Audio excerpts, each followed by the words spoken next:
हम लोग सीखेंगे स्टाइल के ग्रुप के बाद सेल्स का ग्रुप, और ये बहुत लेंदी है तो वीडियो भी लेंदी होगी। तो पहला इसका ग्रुप का जो टूल है वो इंसर्ट है, दूसरा डिलीट है और तीसरा फॉर्मेट है।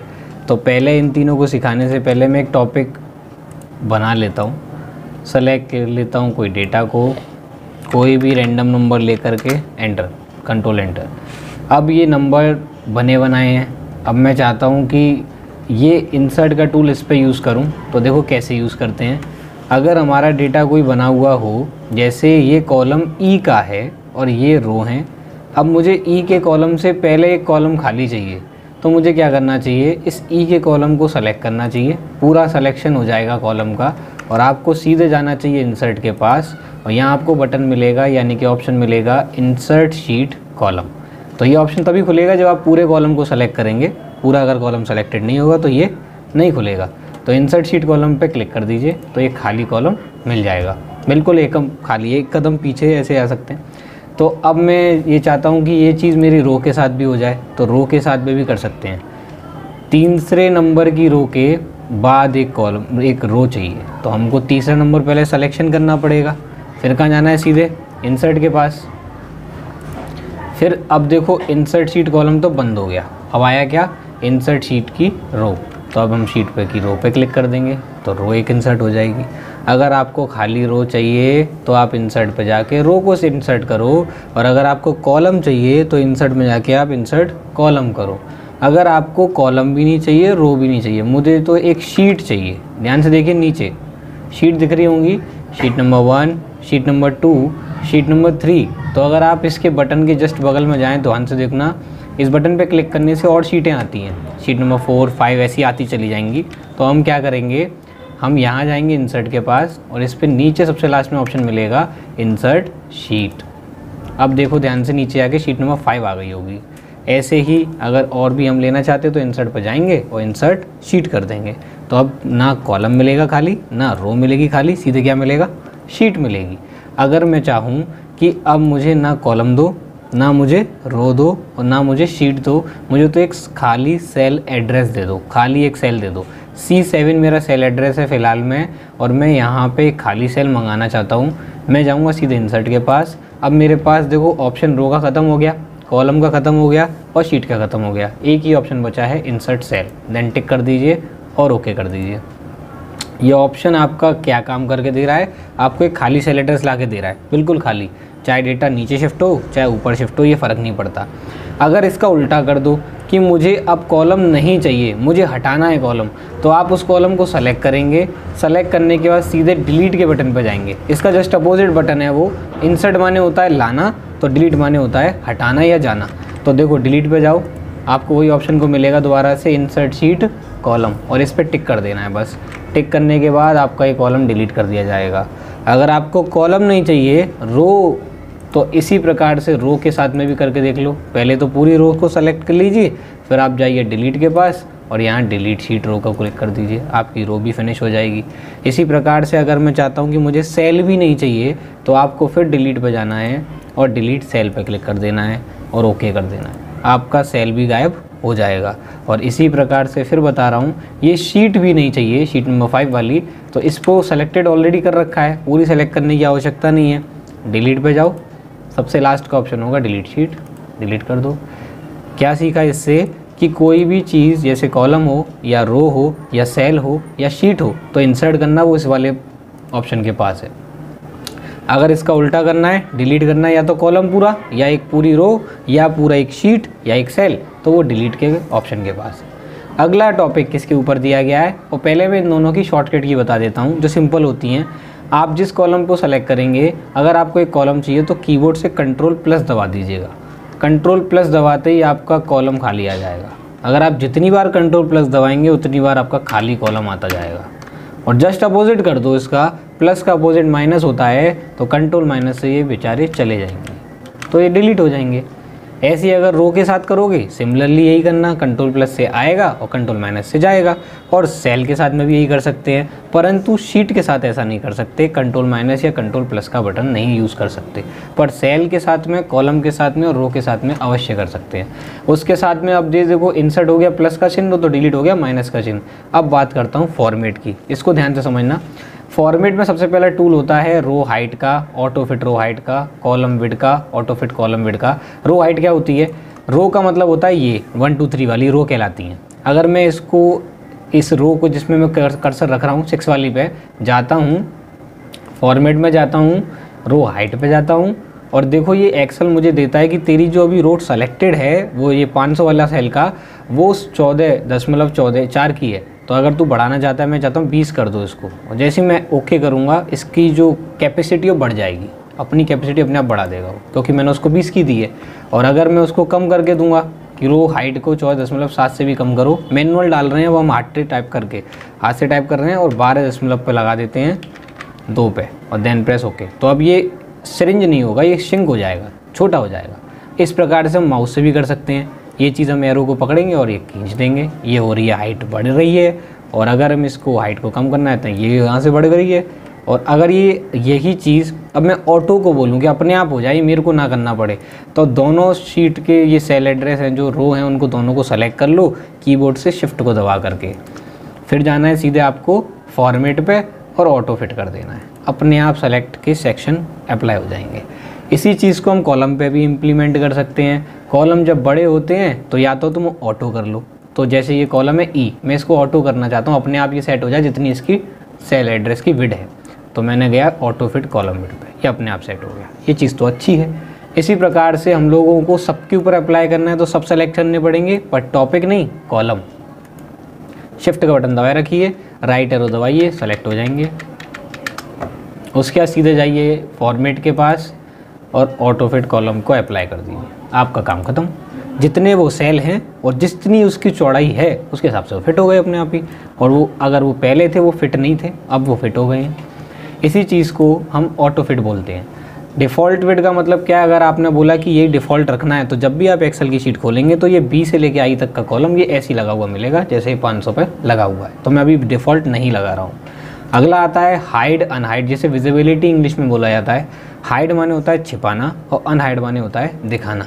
तो मैं इसको वापस पहले ऐसा कर देता हूँ कंट्रोल जेड से, और उसके बाद मैं इनके अंदर थोड़ा सा इफेक्टिव करता हूँ सिलेक्शन, जिससे पता चलेगा कि मैं करने क्या जा रहा हूँ। मैं इनको येलो कलर दे देता हूँ और मल्टी सेल एड्रेस को सेलेक्ट करने के लिए पहले पढ़ा चुका हूँ, कंट्रोल का बटन दबाए रखो और सीधे जिन जिन सेलों पे दूसरा टॉपिक सेलेक्ट करना चाहते हो वो सिलेक्शन में आ जाएंगे, जैसे मैं अब कर रहा हूँ। ये दोनों तीनों सेलेक्ट हो गए। अब मैं इसका कलर चेंज कर देता हूँ। अब तुम्हें दिखेगा कि भैया क्या कर रहे हैं। देखो अब मैं इनके अंदर क्या करने जाता हूँ, यहाँ पे जाता हूँ, हाइड एंड हाइड का यूज़ करके दिखाता हूँ। पहला मुझे कॉलम सेलेक्ट करना है, कॉलम जिसको मैं हाइड करना चाहता हूँ, और उसके पास या तो मैं राइट क्लिक कर दूँ उसी के ऊपर जा करके, तो मुझे ऑप्शन मिल जाएगा हाइड और अनहाइड का। या तो ऐसा ना करके मैं सीधे जाऊँ फॉर्मेट के पास, हाइड के पास, और ये कॉलम कहलाता है जो मैंने अभी सेलेक्ट कर रखा है। तो मैं रो तो जाऊंगा नहीं, मैं तो कॉलम पे जाऊंगा, तो क्लिक कर दूंगा, ये हाइड हो जाएगी। ध्यान रहे जो हमने हाइड किया है उस कॉलम का नाम ABCDE वाला कॉलम था वो। तो जो ई कॉलम था अगर आप उसको अनहाइड करना चाहते हैं तो फॉर्मेट पे जाते हैं, सिंपल हाइड पे जाएंगे, अनहाइड पे टिक कर देंगे, अनहाइड कॉलम पे पर रो पे नहीं। तो ये वापस आने की संभावना 0 है यहाँ पे, क्योंकि नहीं आएगा ये, चाहे कुछ भी कर लो, चाहे F का कॉलम सेलेक्ट कर लो, अनहाइड पे जाओ नहीं आएगा, डी पे टिक कर दो, अनहाइड पे जाओ, कॉलम पे टिक कर दो, नहीं आएगा, फिर वापस कैसे आएगा। ध्यान रहे जो ये अल्फ़ाबेट बीच में था ना वो ई था, तो वो डी और एफ़ के बीच में आता है, तो दोनों को सेलेक्ट करना पड़ेगा, डी को भी और एफ़ को भी, तभी तो ई बीच में आएगा। अब आप उसको अनहाइड कर सकते हैं, वो बिल्कुल आएगा वापस जैसे वो पहले था, क्योंकि उसको पता चल जाता है कि मैं किसके अंतराल के बीच में आता हूँ। इसी प्रकार से अगर रो पे भी इम्प्लीमेंट करना चाहते हो तो कर सकते हो। जैसे चौथे नंबर की रो को मैं हाइड करके दिखाता हूँ। फॉर्मेट पे गए, हाइड अनहाइड पे गए, और अब हाइड रो पे क्लिक करेंगे, कॉलम तो है ही नहीं, क्लिक कर दो। चौथे नंबर की रो गायब हो चुकी है, हाइड हो चुकी है। अब मुझे पता है ये कहीं से वापस नहीं आने वाली, बट अगर मुझे वापस चाहिए तो 3 को सेलेक्ट करना पड़ेगा और इसी प्रकार से 5 को भी सेलेक्ट करना पड़ेगा, क्योंकि मुझे बताना पड़ेगा एक्सेल को कि दोनों के बीच में आता है वो नंबर। और फिर जाऊँगा फॉर्मेट पे, हाइड अनहाइड पे और सीधे जाऊँगा अनहाइड रो पे, वापस आ जाएगी। अगर मैं किसी शीट को गायब करना चाहता हूँ तो अब मुझे किसी को सेलेक्ट करने की आवश्यकता ही नहीं है, मैं तो शीट पे ही जाऊँगा, मतलब रहूँगा अपनी शीट पे ही और सीधे फॉर्मेट पे जाऊँगा, हाइड पे जाऊँगा और अब हाइड शीट पे क्लिक कर दूँगा। ये पूरी शीट जा चुकी है। अगर वापस लानी है तो इसको किसी की आवश्यकता नहीं कि सेलेक्ट करके बताओ या ना बताओ, इसको तो वैसे ही वापस आ जाएगा। अनहाइड शीट वापस आ गई, ये ओके, शीट जो हाइड होती है वापस आ गई, सिंपल ना, इसको ज़रूरत ही नहीं है किसी चीज़ की। परंतु एक चीज़ याद रखिए और अपने दिमाग में बैठा के रखना कि अगर तुमने ए कॉलम को हाइड किया तो एक से पहले तो कोई अक्षर ही नहीं है, अल्फ़ाबेट ही नहीं आता, तो अगर ए चला गया तो कभी वापस नहीं आएगा और नहीं आएगा, कभी नहीं आएगा। ऐसी प्रकार से 1 नंबर का जो रो है अगर वो चला गया तो वो भी किसी से पहले नहीं आता, 1 से पहले 0 थोड़ी ना आता है एक्सेल में, तो ये चला गया सो चला गया। इसको कंट्रोल जेड करके भी वापस नहीं ला सकते अगर फाइल एक बार सेव हो जाए तो। अगर फाइल सेव हो जाए उसको तुम कल परसों में आगे रीओपन करो तो वो भी कंट्रोल जेड से वापस तो आती नहीं है, कंट्रोल जेड से तब वापस आती है तो तुरंत की तुरंत कंट्रोल जेड कर दिया जाता है। अगली चीज़ फॉर्मेट पे वापस जाइए, हाइड अनहाइड पे जाइए। ये ऑप्शन जो मैंने आपको सिखाए हैं ये ऐसे करके भी बता दिए हैं कि कॉलम को सेलेक्ट करो, राइट क्लिक करो, हाइड का ऑप्शन मिलेगा, अनहाइड का भी ऑप्शन मिलेगा। ये इम्प्लीमेंट भी आप कर सकते हो, इस पर भी राइट क्लिक करो, अनहाइड का मिलेगा, हाइड का मिलेगा। ऐसी शीट पे जाओ, राइट क्लिक करो, इस पर भी मिलेगा हाइड अनहाइड, वो ऑप्शन वहाँ पे भी है, यहाँ पे भी है। अगली चीज़ इसी में जाओ फॉर्मेट में, अगला ऑप्शन है रीनेम शीट, अपनी शीट का नाम चेंज करना। तो जब भी एक्सेल का कोई फंक्शन में पढ़ाता हूँ तो मैंने ज़्यादातर अपनी शीट का नाम चेंज कर देता हूँ। तो ये शीट नंबर 1 दिख रही है, मैं इसका शीट का नाम चेंज करके V lookup, H lookup, filter, जो भी फंक्शन का नाम मैं सिखाता हूँ उसका नाम डाल देता हूँ यहाँ पे, जिससे याद बना रहता है कि शीट पे काम किसका चल रहा है। तो अब मैं क्या करूँ, इसी शीट का नाम चेंज करने के फॉर्मेट में जाएंगे, रीनेम शीट में जाएंगे और कर्सर अब मेरा आ चुका होगा उस शीट के ऊपर जिस पे मेरा टाइपिंग चलेगा। और मैं डाल देता हूँ अभी जो मैं सिखा रहा हूँ वो क्या, कौन सा ग्रुप है, मैं ग्रुप का नाम डाल देता हूँ, सेल्स का ग्रुप है। तो चलो मैं लिख देता हूँ, सॉरी कैप्स लॉक ऑन है, सेल्स ग्रुप, ऐसे डाल दिया और आपको एंटर कर देना है। अब इस शीट का नाम सेल्स ग्रुप हो जाएगा क्योंकि हमने यही नाम रखा है उसका। इसी प्रकार से अगर नाम चेंज करना है आप राइट क्लिक भी कर सकते हैं इस पर जा करके, फिर आपको वही मिलेगा रीनेम और आप दोबारा से नाम चेंज कर सकते हो। और दूसरी बात, और यहाँ से भी जाके कर सकते हो, वो दोनों एक ही चीज़ हैं। अगला आता है मूव एंड कॉपी, यानी कि इसी शीट का डिट्टो एक और कॉपी बना के तैयार कर देना। तो इस सेल्स ग्रुप की शीट है, इसी का एक डिट्टो बनाना चाहता हूँ, या तो फॉर्मेट पे जाऊँगा, मूव एंड कॉपी पे टिक करूँगा, या फिर मैं इसी पे राइट क्लिक करके मूव एंड कॉपी पे जाऊँगा। दोनों बात एक ही हैं और दोनों ऑप्शन भी एक ही हैं। क्लिक करिए। अब एक्सेल आपसे पूछेगा कि इस शीट का क्या करना है, तो मुझे इस शीट पे टिक करना है, क्रिएट अ कॉपी, और शीट का नाम था sales group, then press okay. और आपकी शीट का नाम देख सकते हैं नीचे जा करके, सेल्स ग्रुप की जो मेन शीट थी वो तो बन के तैयार है, पर उसकी डुप्लीकेट जिसको कॉपी बोलेंगे वो शूट जो सेल्स ग्रुप है उसका ब्रैकेट में 2 नंबर लगा के एक्सेल ने दे दिया है, तो वो भी तैयार हो गई। इसी प्रकार से आप मूव एंड कॉपी का यूज़ कर सकते हो। इसके बाद नीचे जाएंगे, अब वो बोल रहा है टैब कलर। टैब कौन से होते हैं, जो मैंने MS वर्ड में भी पढ़ाए हैं, होम, इंसर्ट, ड्राइव जैसे होते हैं ना, तो एक्सेल में होते हैं टैब इसके। ये शीट्स, ये शीट की हेडिंग सेल्स ग्रुप की, और ये शीट नंबर 2, शीट नंबर 3 ये टैब कहलाती हैं इसकी। तो क्या करेंगे, इसमें आप शीट का कलर चेंज करने के लिए राइट क्लिक करेंगे और टैब पर जाएंगे, जो आप कलर देंगे वो उस कलर पे इम्प्लीमेंट हो जाएगा, उस शीट को कलर मिल जाएगा। ये टैब कलर कहलाता है। वो कलर मैं ऊपर से भी दे रहा था, ये यहाँ से जाकर के भी दे सकते हैं ना, टैब कलर ये दिया हुआ है इसमें, एरो ऑप्शन। अगर आपको टैब कलर चाहिए ही नहीं तो मत ही लगाओ, सीधे सीधे जाओ नो कलर कर दो, सिंपल। आपको टैब कलर ही नहीं चाहिए तो इस पर भी जाकर के राइट क्लिक करो और उस टैब कलर पे जाकर के क्या कर दो, सीधे नो कलर। नो कलर करने से टैब का कलर हट जाएगा। अगला टॉपिक फॉर्मेट पे जाएंगे। अगले टॉपिक ध्यान से सुनिएगा, यहाँ पे टॉपिक दिए 3 प्रकार से, एक दिया है प्रोटेक्ट शीट, एक दिया है लॉक सेल और एक दिया है फॉर्मेट सेल। ये टॉपिक दिमाग में रखना क्योंकि ये टॉपिक थोड़े से अगर 2-3 बार इस वीडियो को देखोगे तभी जाके समझ में आएगा, अदरवाइज ये भूल जाते हैं बच्चे ज़्यादातर।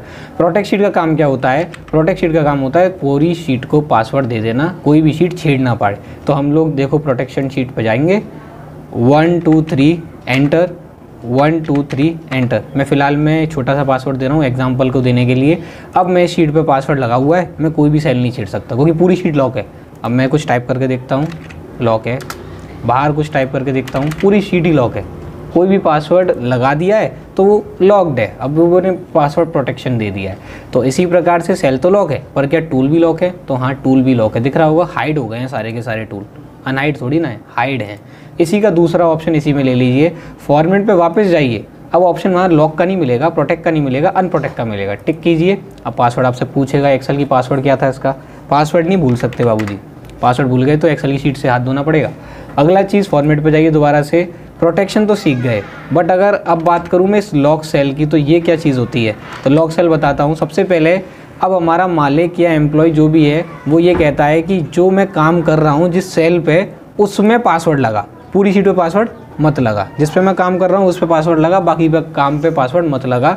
तो अब क्या करना चाहिए, सबसे पहले जब भी आप किसी भी कर्सर को किसी भी सेल पे रखेंगे तो फॉर्मेट पे जाने पे वो येलो कलर का आइकन जरूर दिखेगा, क्योंकि एक्सेल में हर एक सेल लॉक सेल पे टिक होता है। लॉक सेल का अर्थ क्या होता है, जिस सेल पे लॉक सेल येलो कलर का आइकन देगा तो वो पासवर्ड से प्रोटेक्शन लेगा, और अगर जिस सेल पे प्रोटेक्शन का येलो कलर का आइकन नहीं देगा वो पासवर्ड से प्रोटेक्शन नहीं देगा। तो मैं इसी चीज़ को टॉपिक को बेस बना लेता हूँ। पहले आपको कंट्रोल ए दबाना है कीबोर्ड से, पूरी शीट के सारे सेल सेलेक्ट हो जाने चाहिए। नंबर 2 फॉर्मेट पे जाना है और लॉक सेल से टिक हटा देना चाहिए, जिससे एक्सेल को समझ में आ जाए कि मुझे पासवर्ड कहीं नहीं चाहिए। फिर एक्सेल में जो मुझसे वो एम्प्लॉय या मालिक बोल रहा था कि जिस पे पासवर्ड चाहिए तो उसको हम सेलेक्ट कर लेंगे और सिंपल इज़ दैट फॉर्मेट में जाके उस पर टिक लगा देंगे, यानी कि एक्सेल को ही गधा बना देंगे बेचारे को कि कंट्रोल ए बनाया, पहले तो सबसे लॉक सेल हटा दी, जिससे उसको पता चल गया हो कहीं पे भी लॉक नहीं लगाना, और जितने एरिया पे तुमने लॉक लगाने के लिए सेलेक्ट करके ये लॉक सेल लगाया है अब एक्सेल को क्या पता चल गया हो कि इतने एक्सेल के एरिया पे तो लॉक लगेंगे और बाकी के बाहर वाले एरिया पे लॉक सेल नहीं लगेगा। तो चेक करके देखते हैं, प्रोटेक्शन लगाएंगे, फॉर्मेट में जाएंगे और कहाँ जाएंगे, सीधे प्रोटेक्ट शीट पे और पासवर्ड लगा के देखेंगे 1 2 3 enter, 1 2 3 enter. Let me check is it lock और नॉट, अंदर की तरफ लॉक होना चाहिए, बाहर की तरफ नहीं। तो मैंने यही किया था, चेक करके देखता हूँ।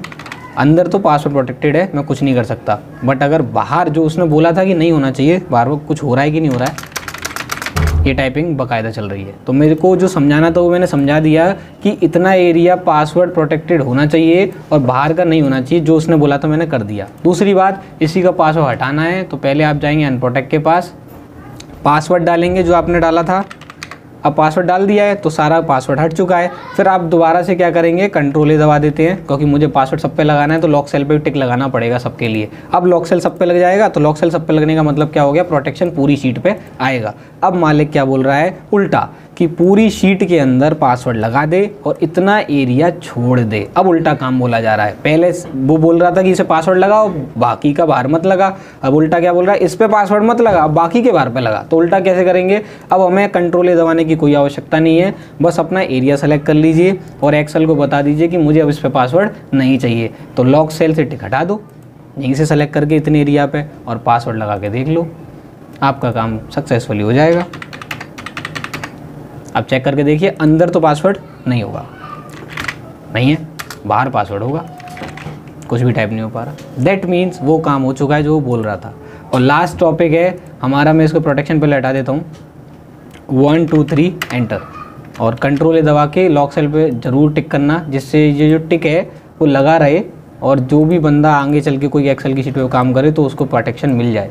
लास्ट टॉपिक है आपका ये फॉर्मेट सेल का। इस फॉर्मेट सेल को मैं जॉब के इंटरव्यू से रिलेट करता हूँ। जॉब के एक इंटरव्यू में पूछा गया कि एक्स की वैल्यू दी हुई है, एक्स लिखा हुआ है ऐसे करके और 2 लिखा हुआ है, एक्स लिखा हुआ है और 2 लिखा हुआ है, और एक तरफ लिखा हुआ है एक्स और एक तरफ 3 लिखा हुआ है, एक्स लिखा हुआ है और एक तरफ 2 लिखा हुआ है और एक तरफ एक्स लिखा हुआ है और एक तरफ 3 लिखा हुआ है। बस इंटरव्यू में ये पूछा कि एक्स के ऊपर जो स्क्वायर की तरह लिखा दो और ये एक्स को क्यूब की तरह पीछे ऊपर की तरफ लगा दो। तो तुम लोगों को एमएस वर्ड में बताया गया था सुपर स्क्रिप्ट और सब स्क्रिप्ट, वो यहाँ पे कहाँ है, वो पहली बात तो यहाँ नहीं है, कोई भी टूल के अंदर सुपर स्क्रिप्ट और सब स्क्रिप्ट नहीं दिए गए, तो यहाँ कैसे काम लेंगे। सबसे पहले मैं बताऊँ, ये टॉपिक यहाँ छुपा बैठा है फॉर्मेट में, सबसे लास्ट वाले टॉपिक में, फॉर्मेट सेल। ध्यान से देखो, टिक करूंगा ध्यान आ जाएगा कि सुपर स्क्रिप्ट क्या है और सब स्क्रिप्ट क्या है। अलाइनमेंट पे वापस आइए, यहाँ पे देखिए ये अलाइनमेंट का है, तो यहाँ फॉन्ट का ग्रुप है जो वहाँ पे एमएस वर्ड में दिए गए थे, ये ऑप्शन यहाँ छिपे बैठे हैं, सुपर स्क्रिप्ट और सब स्क्रिप्ट। वहाँ बच्चे को समझ में आ ही नहीं रहा था कि कहाँ छुपा बैठा, वो यहाँ पे चीज़ें डली रहती हैं। तो मैं अब बताता हूँ कि लगेगा कैसे। पहली बात तो आप पूरे सेल को सेलेक्ट नहीं करेंगे, सेल को सेलेक्ट करके अगर आप इंप्लीमेंट करते हो देखना गलती कैसे होगी। मैंने सेल सेलेक्ट किया हुआ है सिर्फ खाली, फॉर्मेट सेल में जा रहा हूँ और सुपर स्क्रिप्ट पे जाऊंगा, क्योंकि सुपर स्क्रिप्ट ऊपर की तरफ लगता है और सब स्क्रिप्ट नीचे की तरफ लगता है, और ओके कर दूंगा। अगर ये गलती करते हो तो सामने इस प्रकार से आंसर आएगा जैसा ही आया है, एक्स स्क्वायर की जगह एक्स स्क्वायर पूरा ही लेके चला गया वो, तो ये गलत करा है। कंट्रोल जेड करते हैं, वापस करते हैं। आपको पहले F2 दबाना है, सिर्फ जिसको ऊपर ले जाना है उसको ही सेलेक्ट करना है, जिसको ऊपर लेके जाना है, सुपर स्क्रिप्ट देना है, उसी को सेलेक्ट करना है। फिर आपको सीधे कहाँ जाना है, फॉर्मेट पे, फिर सीधे नीचे कहाँ जाना है, फॉर्मेट सेल पे, और सुपर स्क्रिप्ट पे टिक लगा देना है। बस इतना सा काम करना है, देन प्रेस ओके, आपका काम सक्सेसफुली स्क्वायर बन जाएगा, एक्स स्क्वायर। इसी प्रकार से एक्स क्यूब बनाना है तो किसको सेलेक्ट करेंगे, सिर्फ खाली 3 वाले एरिया को, कहाँ जाएंगे, सीधे फॉर्मेट पे, फिर कहाँ जाएंगे, फॉर्मेट सेल में, और यहाँ पे किसको दे देंगे, सुपर स्क्रिप्ट। अगर आपको नीचे लगाने के लिए बोले तो सुपर मत लगाना, फिर क्या लगाना, सब स्क्रिप्ट, और प्रेस कर देना ओके, आपका काम सक्सेसफुल हो जाएगा। आज के ट्यूटोरियल में हमने ये बताया है कि सेल्स के ग्रुप में क्या क्या था। इंसर्ट जो ला के देता है एक एक चीज़ में दो दो चीज़, एक एक चीज़ में दो दो चीज़, और डिलीट का मतलब उल्टा कर दो, हटा देता है। और फॉर्मेट में इंपॉर्टेंट चीज़ क्या होती है, हाइट कैसे लगाते हैं, ऑटो क्या होता है, कॉलम वेट कैसे लगाते हैं, हाइड या अनहाइड कैसे होते हैं। जब 2 कॉलमों के बीच में हाइड कर दिया तो 2 कॉलम को भी सेलेक्ट करना पड़ेगा। टीनेम कैसे चेक करते हैं, मूव एंड कॉपी कैसे करेंगे, टैब के कलर कैसे चेंज करते हैं, प्रोटेक्शन पूरी शीट पे कैसे लगाया जाए, और जो सेल सेलेक्टेड हो उन्हीं पे कैसे लगाया जाए, और लास्ट में मैंने बताया सब स्क्रिप्ट सुपर स्क्रिप्ट, इसी के बटन का खेल है, फॉर्मेट सेल जो दिया जाता है। बाकी के ऑप्शन तो वही पुराने रहते हैं, बुलेट वाले, अंडरलाइन वाले, उनमें कोई खास ऐसी चीज़ नहीं है, पर जो मेन ऑप्शन है सुपर स्क्रिप्ट सब स्क्रिप्ट वो इसी में मिलते हैं।